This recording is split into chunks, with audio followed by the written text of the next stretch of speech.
Good evening. Good evening and welcome. We are delighted to have you here at the Psychology of Spending. Please come in, make yourself comfortable. This is going to be an outstanding webinar. My name is Veronica Dangerfield. I am the Senior Financial Educator here at Patelco Credit Union. My personal mission is to bring humor, compassion, and action to everybody's finances. I like to introduce people to their money with love. So if you've been here before, welcome back. We are delighted to see you again. And if this is your first time, oh boy, you picked the right webinar.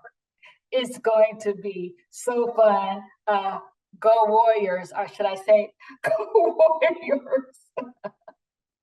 So you guys, today is National Buttermilk Biscuit Day. Buttermilk biscuits are delicious with any meal.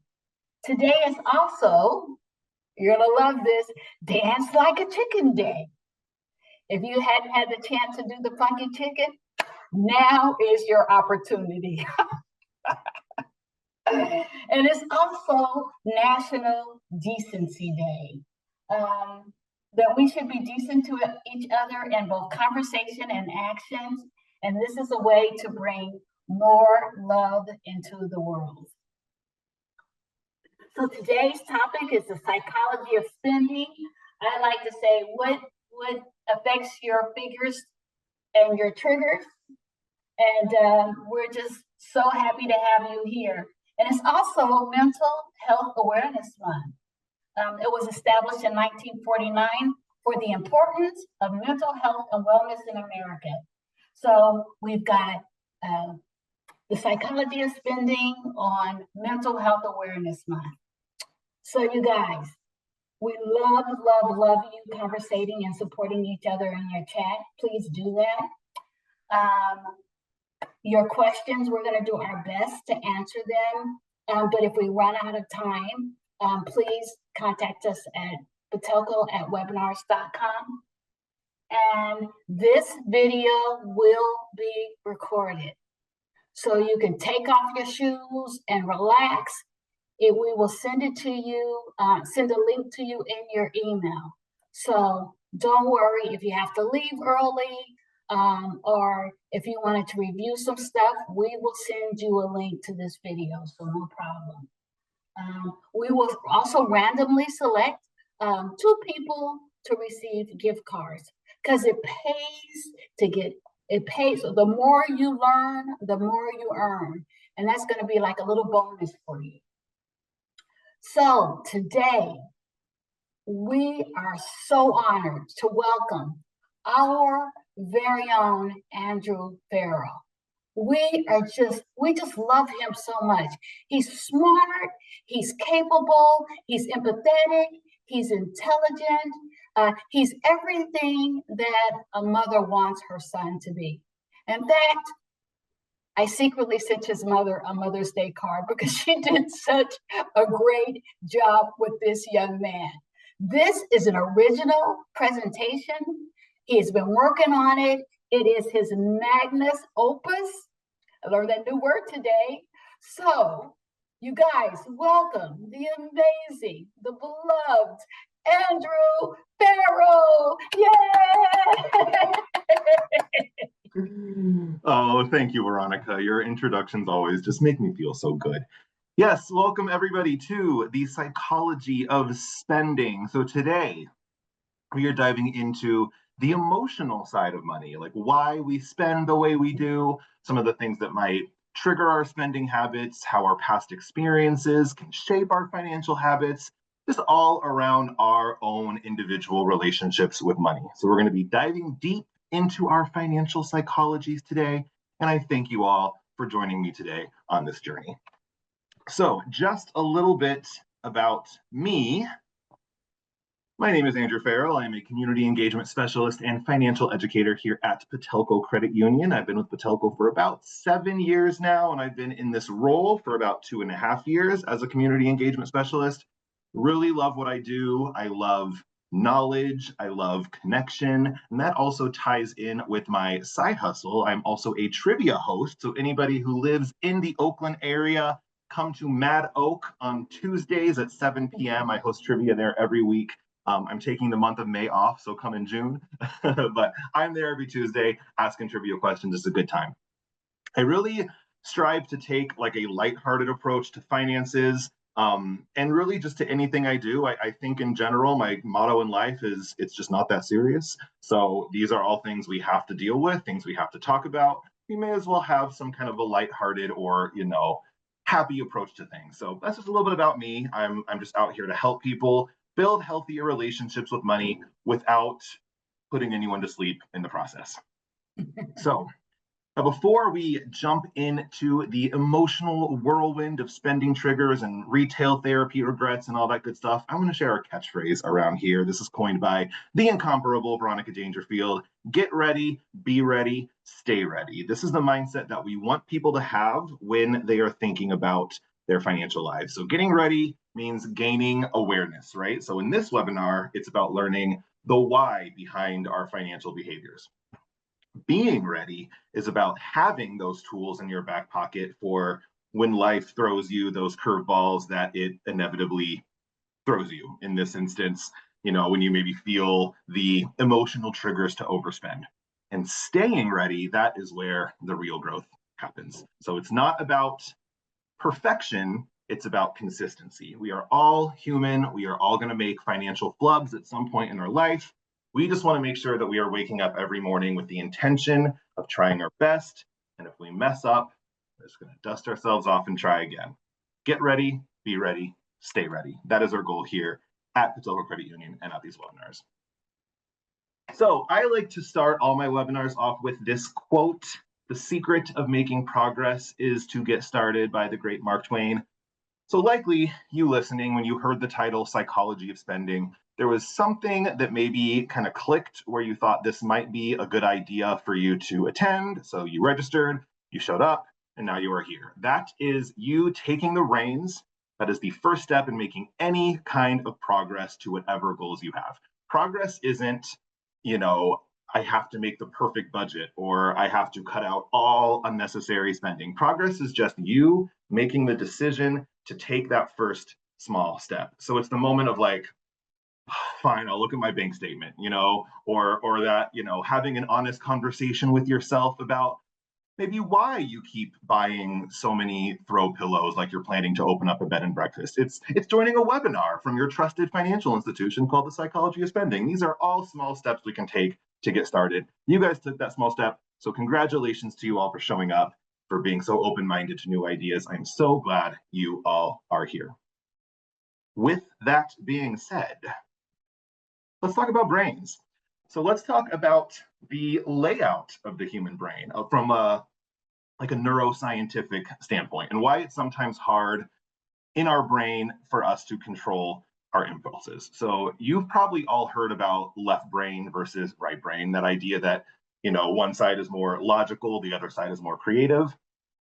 Today, what we are going to do is actually flip it vertically, and I will introduce you to the upstairs brain and the downstairs brain. So this is a neuroscientific idea and a way to kind of understand how we respond to the world, especially when it comes to habits such as spending. So the upstairs brain refers to the parts of our brain that helps us kind of slow down and think things through. This is primarily like the prefrontal cortex for those science nerds out there. This is where we plan, this is where we analyze, problem solve, control our emotional actions, so we're not just, throwing temper tantrums every time we feel anything. This is also where our morals, our empathy lives. This is basically like the CEO of our brain. It's slow, strategic, calculated, not super interested in Instagram ads and, online flash sales.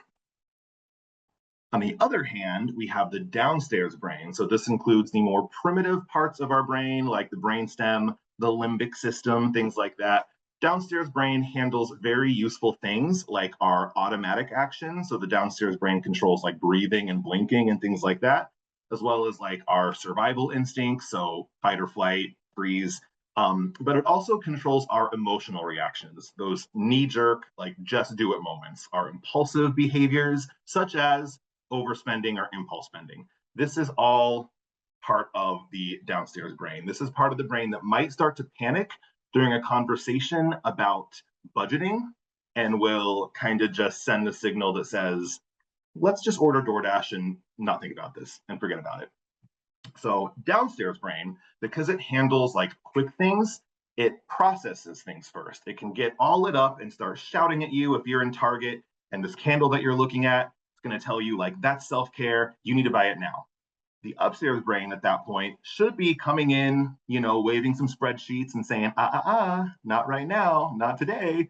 However, that doesn't always happen. Sometimes upstairs brain falls asleep on the job and our emotions just kind of start driving the school bus. So this is how emotions can drive spending. Like I said, the emotional brain processes things faster than the rational brain does. So when you're emotional, your brain is wired to seek relief and reward, and spending a lot of times will offer that quick relief. So how many of you guys feel stress and anxiety, and as a reaction to that, you panic buy, maybe you eat out, you seek some retail therapy. If you're bored, maybe you overspend on additional subscriptions, online shopping, online browsing, entertainment. You might feel sad. And so what do we do a lot of times when we're sad? At least for me, I will spend my money on comfort things, home goods. A lot of times it's food, things that are going to make me kind of feel warm and fuzzy on the inside. Often there are some people who feel a lot of guilt and shame around money. They feel like they don't deserve to have the money that they have, especially if they are surrounded by people who maybe have less than them. In that instance, people might have the tendency to overgift or overspend on others. And this one is one that I actually struggle with a little bit, happiness. When I am happy, that is when I am the most likely to just and have a party and feel good. It's that celebration mindset. It's the I deserve it mindset. It's let's keep the good times rolling mindset. A lot of times when we are making these emotional purchases or these decisions that are based out of emotion, we are not buying things for the thing itself. What we're actually buying is the feeling that we think it will give us. So we want to buy something because we're feeling a certain way, and we want to either alleviate that feeling if it's stress or anxiety or sadness, or strengthen it if it's something like happiness or excitement. And that can get us stuck in what I call the instant gratification trap. So the instant gratification trap really centers around the now versus later dilemma.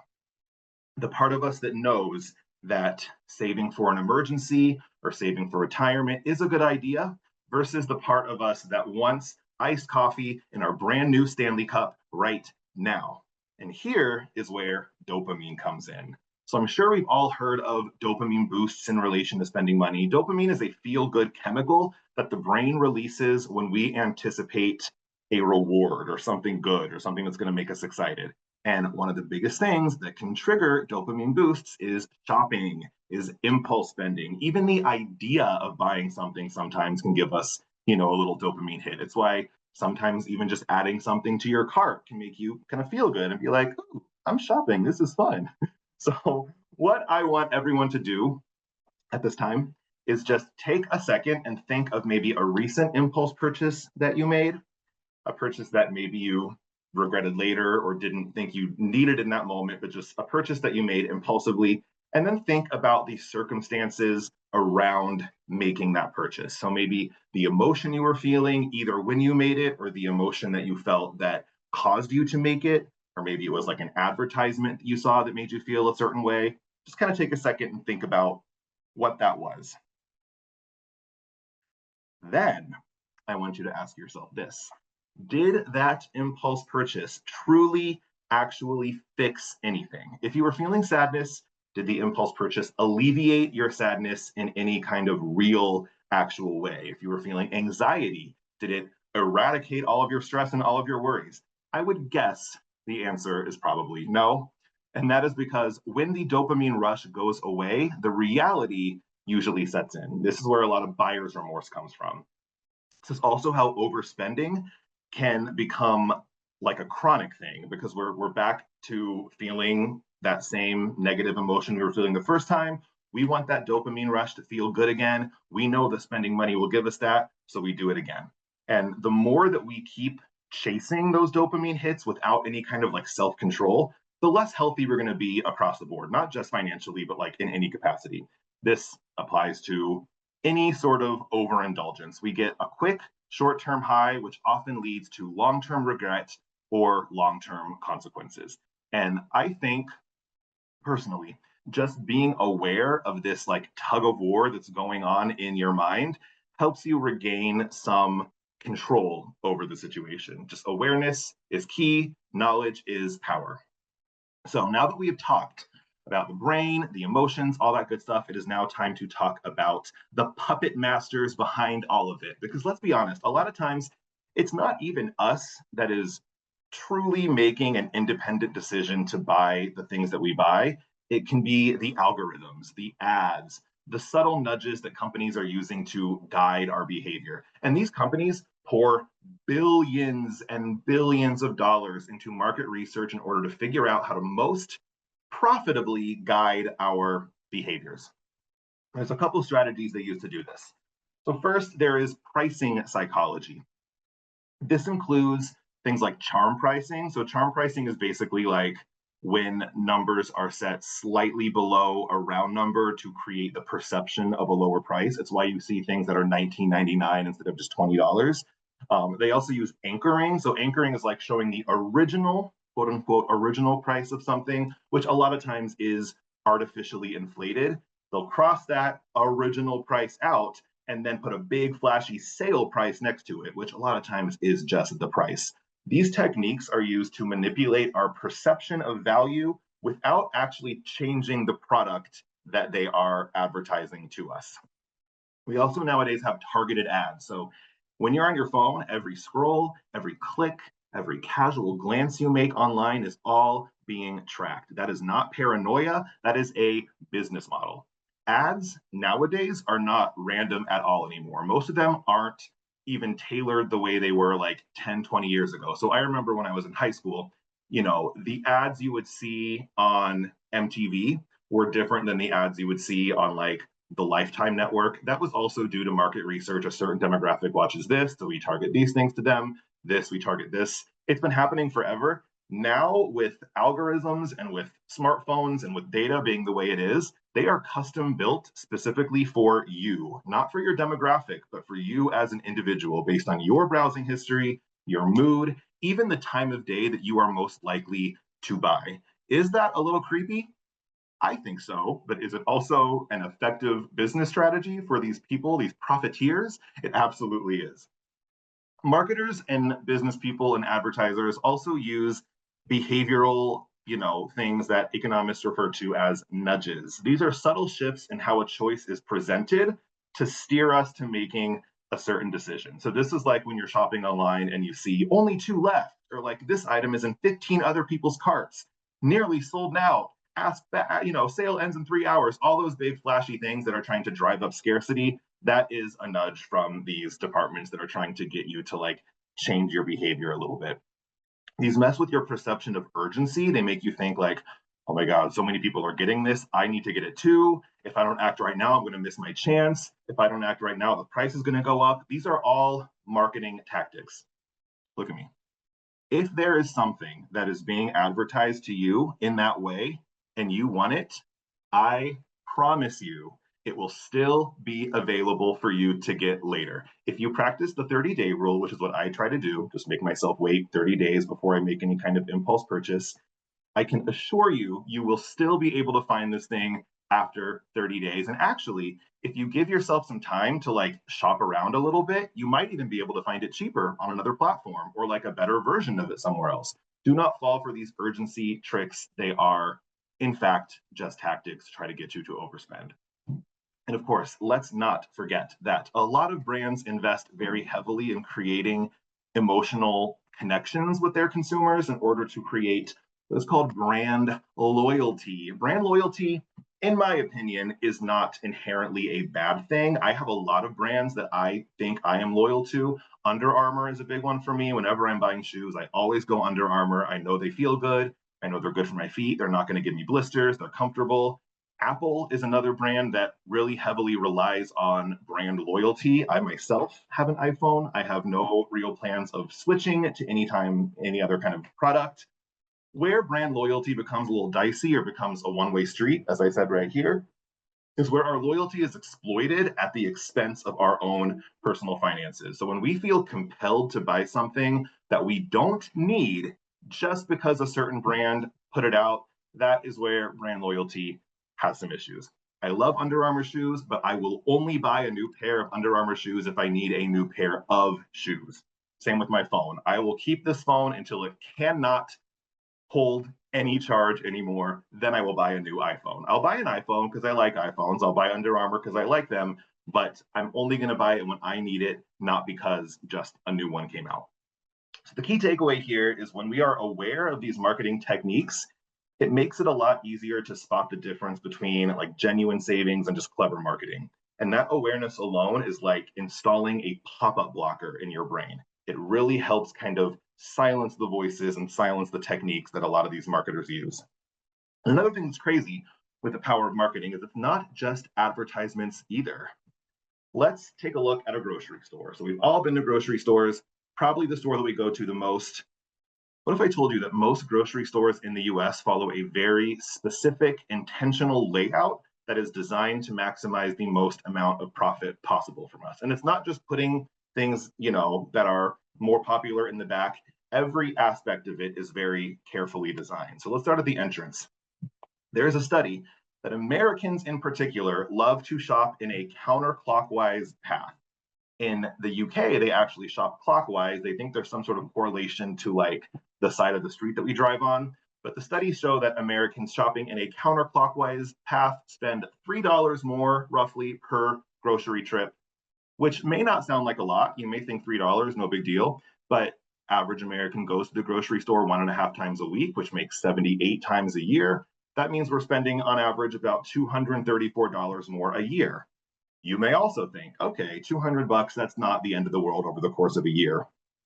There are 128.7 million families in the United States. If all of them are spending an extra $234 a year on groceries, that is $30,115,800,000 more that these companies are gouging from us just because we are doing a certain thing that maybe psychologically triggers us to spend a little bit more.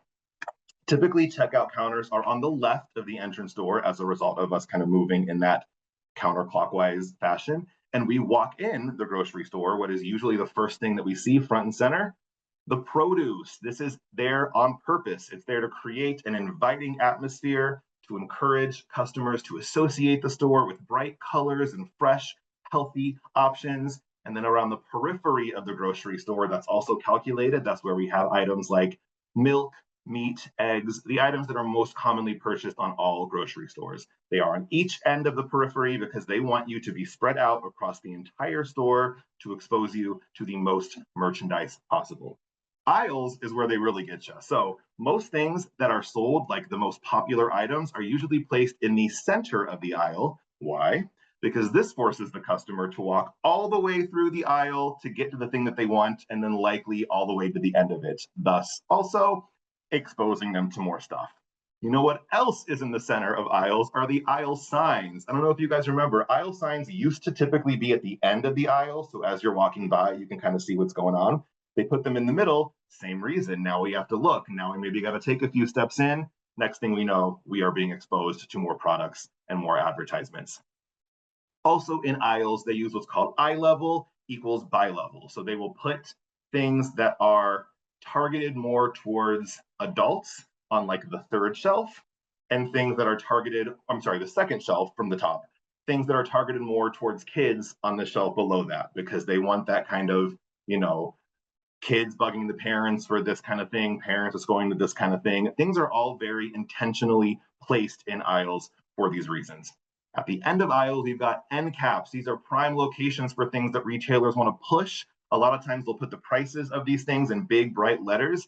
Just because a price is written largely does not mean it's a sale. They will use that tactic. They won't even say the word sale. They'll just put it really big and you'll think, oh, what a deal. They also sometimes will use cross merchandising. So they'll put, if it's a potato chip end cap, for example, they'll also throw some dip in there. Maybe they'll throw some cookies, maybe some soda. So when you're already there making this impulse purchase, now you got to make the other things because they all go together. It is a trap. Grocery stores are landmines. And then once we have our cart all full, we go to the checkout. What's there at the checkout station waiting for us but impulse purchases, magazines, soda, candy bars, little fun things that you want to buy as you're checking out. As you can see here, grocery stores are like I said, landmine, not just because of the things that are inside of them that are being advertised to us, but also just the method in which they're being advertised to us. I know not all grocery stores are like this, but next time you go into like a Safeway or one of the big ones like that, just take a look at how it's laid out. I bet you a lot of these things will track. Okay, let's talk about everyone's favorite self-esteem crusher, comparing yourself to others, another huge psychological pitfall in our financial journey. So I like to think of comparison as an iceberg. So we all have our own icebergs, right? And we all show the world a little bit about what's going on with us. That's the tip of the iceberg. And we all have a lot of stuff going on beneath the surface that we're not always showing everybody. The thing with comparing yourself to other people is the tip of the iceberg is going to be everyone's best of moments. That's everyone's greatest hits, right? That's their highlight reel. And so for everyone else, we assume that they are all living these great, flashy, happy, exciting lives, while we feel like we're struggling because, again, we're just seeing the tip of their iceberg, whereas we know our entire iceberg, and then we can feel like crap about ourselves as a result.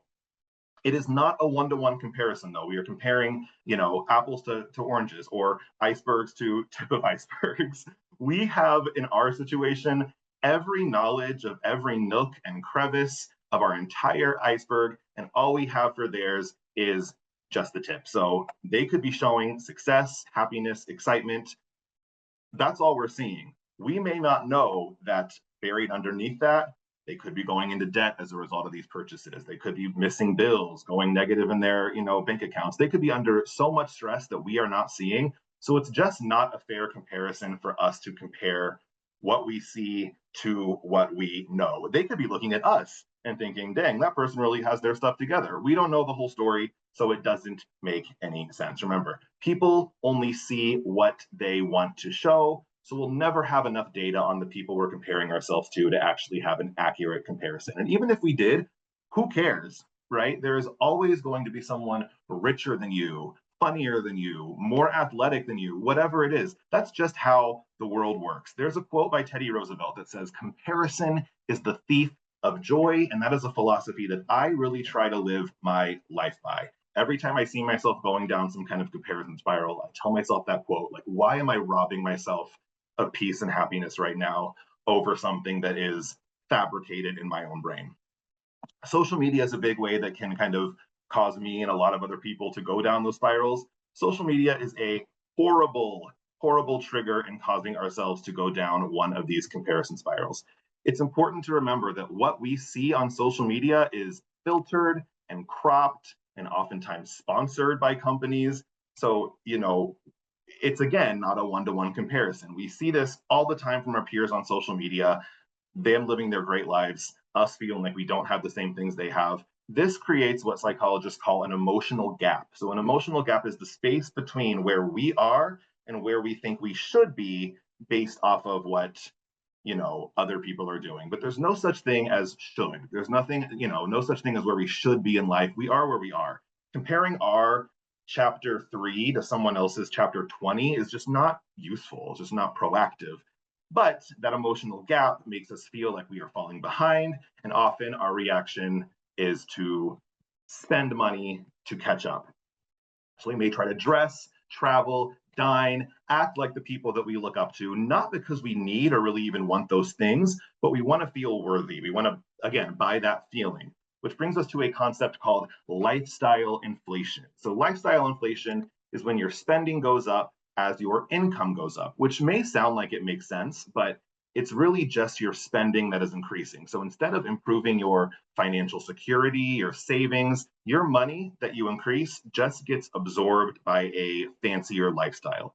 And social media really amplifies this. As your peers start spending more or appear to be spending more, you might feel the need to kind of upgrade your lifestyle as well just to keep up. So the key message here is spend based on your own values, not on someone else's vanity. Cool? All right. Now, wait a minute. Hold on. Who's that little cutie? I'll tell you, that is me at age 3. 3 was a very big year for me. I took my first flight at the age of 3 to visit some family in Texas. I obviously, as you see here, dressed up as Howdy Doody for Halloween when I was 3. I was really excited about it. That's why I'm cheesing so big. And at this tender age of 3 is also when I began my relationship with money. Ooh.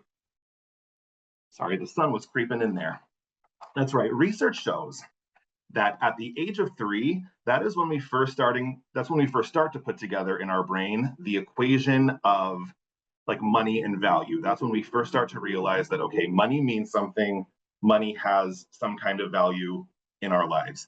Not only that, but these studies also show that around age 7 or so, our core behaviors and values about money have already started to take root. We learn about money and its value long before we ever have to earn it or manage it or spend it.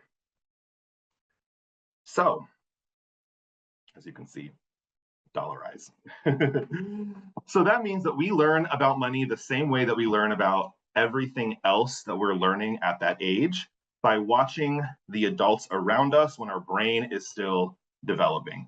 We don't need savings accounts to start internalizing beliefs about value, worth, even shame or stress around money. These beliefs are instilled at us starting in a time in our life that most of us can't even remember because our brains are just soft, doughy little, Play-Doh balls. Think about this. Were you ever a kid and you were out shopping with your parent and maybe you saw a toy that you wanted and you asked your mom or dad if you could get it and they said, like, we can't afford that, put it back. Money doesn't grow on trees, that's not an option for us. These little phrases stick with us and shape how we view money even into our adulthood. So while that's perfectly understandable that maybe your caregiver did not have it in the budget to splurge on a toy at that time, you're a child, you know what I mean? You don't really understand that from a rational, logical standpoint at that time. You just start to understand that money complicates things. Some people can afford things, others can't. In this moment, we cannot. And a lot of these early money messages or early money memories are emotional. They're not practical because we don't really have the ability to reason at that point. So we start to associate money with security, love, freedom, happiness if we can't afford things. Or on the flip side, stress, conflict, embarrassment if we can't pay for things. So by the time that we start actually earning our own money, we are walking into that first paycheck with years of subconscious money beliefs already in our back pocket. So if you've ever felt like you're making money decisions that don't even make like logical sense, you're not alone. Sometimes it's not your adult self that is making that purchase, if it makes sense. It could be like your inner 7-year-old child who wants that toy they never got at Toys R Us. Those children all still live within us, and they still sometimes drive the school bus also. And it's also important to remember that our caregivers had their own relationships with money that were taught to them too. It is, like I said here, money is generational. Money beliefs are generational. So, like, culturally, money has often been a very taboo topic to talk about. You don't talk about money. You don't talk about how much you make. You don't talk about how much things cost. And so as a result, we tend to build money up in our head as such this huge thing that our brains, really need to like either not talk about or, think super deeply about, that it causes us to have these deep, complex, sometimes toxic relationships with money, when in all honesty, money should not be a taboo topic. It's something we all use on a daily basis. It's something we all earn. It's something we all have to spend in order to live our lives. So having these money conversations with your kids, I personally think is actually a really healthy way to start developing healthy relationships with money at a young age, because they are developing that money whether you're having the talk with them or not. And when we include children in age appropriate conversations about saving, about spending, about money values, maybe showing them, this is a $10 bill. If you buy this for this much, this is how much change you get back, just little things like that. We start to normalize money. We start to give them tools that they will carry with them for life and a strong foundation on their building blocks to their financial journeys. So as a result of our own money stories, our money lives, we all have what's called money personalities or money scripts. So Dr. Brad Klontz, he's a financial psychologist. He developed what is called the Klontz Money Script Inventory, or the KMSI. And this is a test that measures 4 core money beliefs that we all have in some varying capacity or the other. So the first is money status. The belief of this is that your self-worth is tied to how much you make or how much you own. So this can be like flashy purchases, status symbols, feeling the need to impress others financially. This often comes with people who are very, very affluent or came from very affluent families, because money as who they are is just kind of ingrained from childhood. Someone with a strong money status script isn't necessarily spending money on things that bring them joy. They are instead buying things that they believe will boost their own status. Then there's money focus, also sometimes called money worship. The belief for this is that more money will solve all problems and will make me feel happy. It is money is the answer, money will fix it all. This can be like overspending, overworking, always striving for more. Wealth means freedom. With money, I can handle anything. This is the money focus script. So people in this category tend to think of money as their sole path to stability. They think of it as the only thing that's going to be able to bring them happiness and success in any kind of long-term, short-term capacity. They don't want money to ever be a scarcity.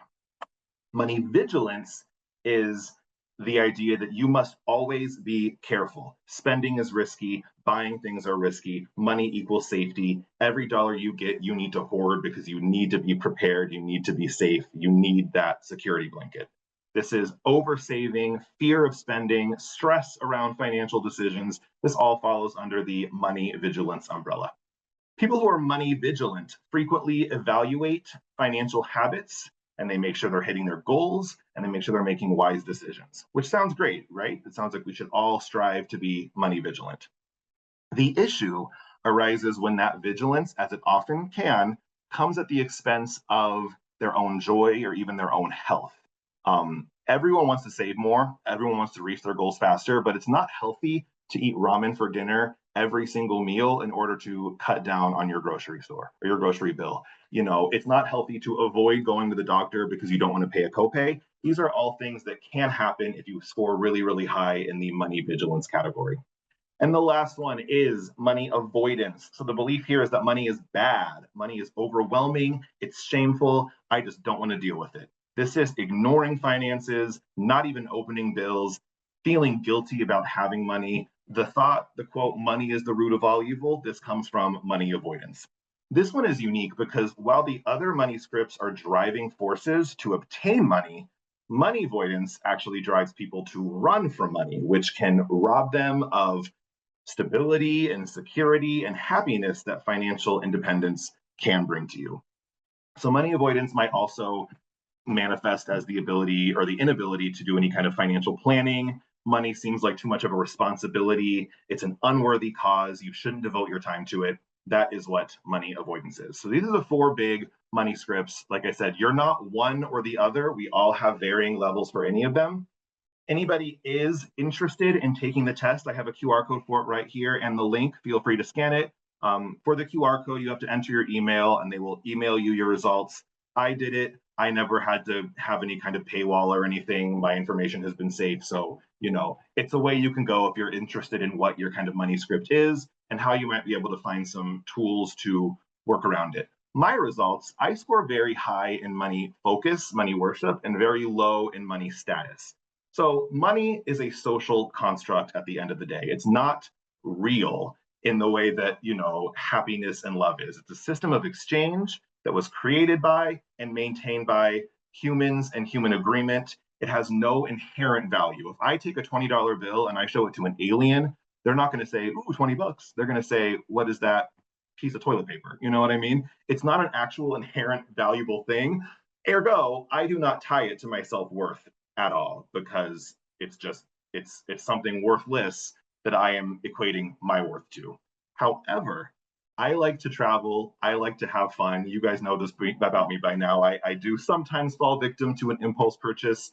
I want to be able to do all that. I also want to be able to save for retirement. I also don't want to have to worry about things. So I do tend to fall into the belief that money is going to fix all my problems and money will solve everything. That's not true either, but that is the area that I score very high in, and where I need to kind of try to tweak some of my mindsets, and be a little bit more intentional and mindful about that. So if you're curious, here's where you take it. QR code and link right here. Best of luck to you. So now that we better understand our money personality, our relationship with money, let's talk about how we perceive ourselves and how we feel about money. So how many people have ever had thoughts such as, I'm too susceptible to marketing, they get me too quickly? Or maybe I compare myself too much to others. I'm always looking at social media and I'm feeling like I'm not worthy. I overspend when I'm emotional, when I'm bored, when I'm stressed, when I'm sad. I spend too much money. You might just flat out think, I am so bad with money. I have thought this about myself many times, especially in my 20s, that I'm just inherently bad at managing money. But here's the thing, that is not a truth, that is a label. Labels are sticky. They shape how we see ourselves, what we believe we're capable of, and even the actions that we take. So for example, if I believe in my heart that I am bad with money, why even try to learn to budget? Why even try to learn to save? I've already decided that I'm going to fail. That is a negative mindset and also not a real truth. Here is the actual truth. Just like anything else, no one is born knowing how to manage money. There are some people who are born really gifted musically. There are some people who are born really gifted with speed. No one is born with the inherent ability to manage money. It's something that has to be taught. And if no one taught you, the only experience that you've had with money is stress, fear, anxiety, of course it feels hard. You don't have any practice. So this is where it becomes helpful to adopt a more proactive perception of yourself and your ability to manage your money. So I want everyone here who maybe feels this way about themselves to tell themselves right now, I am not bad with money. I'm just learning better habits, learning new habits. This shifts your thoughts, your perceptions about yourself with money from shame to compassion for yourself. And I want you to actually say it out loud or write it down. Say, I am just learning new habits. I'm not bad with money. It may feel silly to say, but that kind of reinforcement is what tricks your brain into believing it about yourself. The more you say it, the more you tell that to yourself, the more it's going to stick. You're not a failure. You're a learner. Learners can improve. Learners can grow. We are all capable of growth. We are all capable of forming better financial habits. Speaking of habits, let's talk brains again. So let's talk about how habits are formed in the brain. I should say that. All habits, the formation of all habits, start with what is called a cue. So this can be, like we talked about earlier, an emotion, a feeling. It can also be something more innocuous, like a time of day. It can be a location. It can be people around. It's just some sort of variable that will trigger you into some kind of action. This action is called the routine. This is the habit itself. This is the action or the behavior that your brain feels compelled to perform when the cue happens, when it's cued to. So a feeling of anxiety may trigger you to panic buy, as it did, for me many, many times. That's one of my biggest triggers. Driving home from work at 5 p.m. and passing a Starbucks, that could be the cue, may trigger you to stop and grab a cup of coffee. That's the routine. Completing this routine will then give you a reward. This is that sweet, sweet dopamine boost that we talked about earlier. This is the satisfaction, that warm, fuzzy feeling that you get after you complete the routine, which in turn reinforces the loop. It tells your brain, ooh, I like that. Next time I'm feeling this way, or next time I, pass this store, or next time work ends, I should do the same thing because I want to get that same feeling back. That is how our brain forms habits. Now, some habits are healthy. If you wake up first thing in the morning, that's your cue. You go outside and you go for a run, that's your routine. And then you get that runner's high and you feel productive and accomplished for the rest of the day. That's the reward. That is a great, healthy habit that you can have for the rest of your life. However, if it is like the habits that we've been talking about already in this webinar, those habits, those overspending impulse purchases, are not so great habits. So how do we form better habits? How do we use this habit loop to form habits that are a little bit healthier for us? First step is to recognize and understand the cues and what initial trigger drives you to perform whatever action is no longer serving you, because those cues are always going to be there. You're always going to feel happy, sad, anxious, bored, tired. You're always going to have to drive home to and from work. So once you understand the cue, it is then about tweaking the routine to something that's more healthy, but will still get us a reward. So if your cue is stress or anxiety and your routine is retail therapy, how do we adjust that routine to still get us to the reward step? Maybe it's not going into a store to shop. Maybe it's online browsing, adding things to the cart, and then telling yourself you'll come back later once you've had a cooling off period. Like we mentioned earlier, even adding things to a cart can give you a little dopamine hit and make you feel better. Maybe that's enough. Maybe it doesn't have to do with spending at all. I like to paint. I don't do it nearly as much as I should, but maybe you also have some kind of hobby that you like doing, but have kind of let it fall to the wayside because of life or whatever.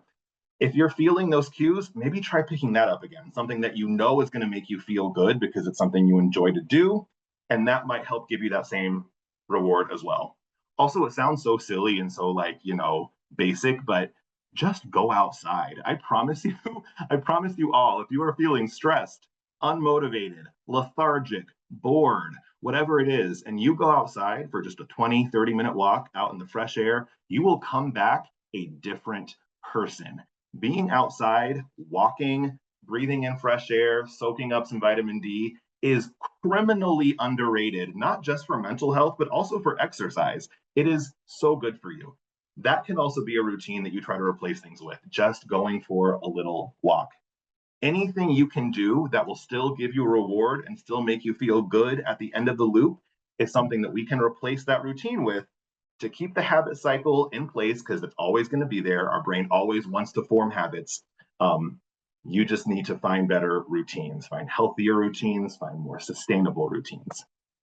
So you guys are all with me, right? You're like, yes, Andrew, let's do it. Let's rewrite our habits. We got this. I am going to give you guys a couple tips on rewriting your habits in a way that can hopefully be sustainable and good for the long game. So first, change one habit at a time. Small behaviors can have very, very big impacts over time. What I used to do a lot, what a lot of us often make the mistake of doing, is trying to do everything all at once. So we'll get in this mindset of like, I need to save money. So I'm going to stop going out to eat. I'm going to stop getting takeout. I'm going to walk to work. I'm going to cut all my streaming subscriptions. I'm going to put all my money into a retirement account. Slow down there. That is a lot to manage all at once. That is you expecting yourself to have a complete lifestyle change overnight. And it's also just not a sustainable way for you to live. So the best way to have success, start with one habit at a time and then go from there. You also want to be open and honest with the people that are around you about this new journey of growth that you're on for a couple reasons. Number one, it will help people understand what you're trying to do. It will reinforce your commitment, and it will give people in your life the opportunity to encourage you, to support you, celebrate your wins, and also maybe gently check in with you if you need any kind of additional support. Also helps setting healthy boundaries. So being upfront helps you avoid awkward moments down the line or pressures to overspend. If people know you're trying to make these decisions or these changes for yourself, they will probably not invite you to every expensive dinner. They maybe will understand if you're not gonna, participate in like a gift exchange, or if you say no to a concert, because they understand what you're trying to do. People can't respect your goals if they don't know about them. People are not mind readers. And last, be mindful of push versus pull motivation. So the difference between push and pull motivation: push motivation is the driving force that pushes you away from something that you want to get away from. Maybe something you don't like about yourself or a bad habit that you have. Pull motivation is the force that is pulling you towards something that you do want. So when you're setting goals for yourself, you want your mindset to have kind of a healthy mix of both push and pull motivation. What we want to avoid is our motivation coming solely from a place of, I need to be better. I'm bad with overspending and I need to stop overspending. And if I can't stop overspending, I'll never be able to buy a house. I'll never save for retirement. I'll be a failure forever. That is, first of all, not true. Also, it's just negative self-talk in disguise as motivation. That's fully push motivation. That is pushing us away from something we don't like. It's completely fine to acknowledge that you have these things that you want to improve on. That's human. We all have them.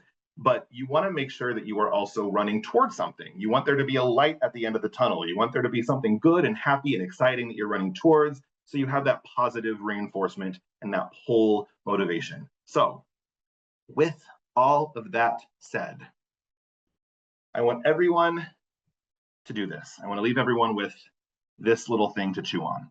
What is one habit, not 5, but one habit that you have with regards to spending, with regards to your finances, that you would like to change and why? So when you're thinking about this, here's the challenge. I want everyone to think of it in a proactive way or in a pull motivation way. So instead of thinking, I want to be less irresponsible and stop blowing all my money at, Whole Foods on my drive home from work, it can be something like, I want to be more intentional with my money so I can have greater financial security. So after work, instead of shopping at Target, I'll go stop at the park and go for a quick walk. It can be after, work and stopping at the store, I will come home and, play piano for a little bit or read a couple chapters in my book. Whatever it is, you want it to be something that is pulling you towards something good and not something that you just feel like you are running away from. So I would like everyone to think about that. That is kind of my takeaway for you guys today. And hopefully, if we start with one good habit that we can change and we can rebuild, we can then build on top of that and just continue to grow our financial lives. So just think about the one habit, how you can change it to something that's more proactive for you. And always remember, you become what you give your attention to. This is a quote from Epictetus. He is a philosopher.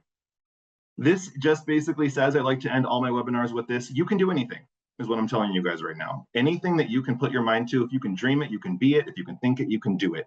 Anything is within your reach if you consciously make the effort to give it the attention and to go for it. And we are not asking for much here, right? We are asking to start small, think of one habit, think of one change that you can make, really give it your attention, really put your mind to it.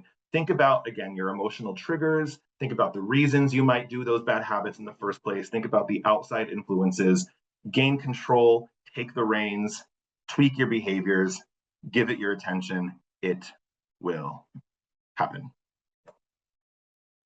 We would love to hear from you here at Patelco Credit Union. So if you have questions, if you need additional help, if you have feedback, if you have ideas for future webinars, anything you want, if you just want to drop us a line and tell us what you had for dinner, we don't care. Reach out to us at webinars@patelco.org. That is the email that goes to us. We would love to hear your ideas. We would love to hear your feedback. We love to hear what you have to say. We are also on social, Patelco CU at TikTok and at Instagram.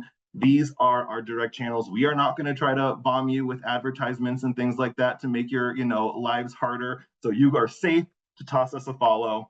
I want to give a couple other resources that we have here. If you like this webinar and you think, I want more, good news, they're all available on our YouTube channel. We have this QR code right here that you can scan. It has all of our past webinars, all of our videos. You can check those out. Most of them hosted by the lovely Veronica Dangerfield, whose beautiful smiling face just popped up on our screens. We also have a wonderful podcast, Small Talks for Big Change.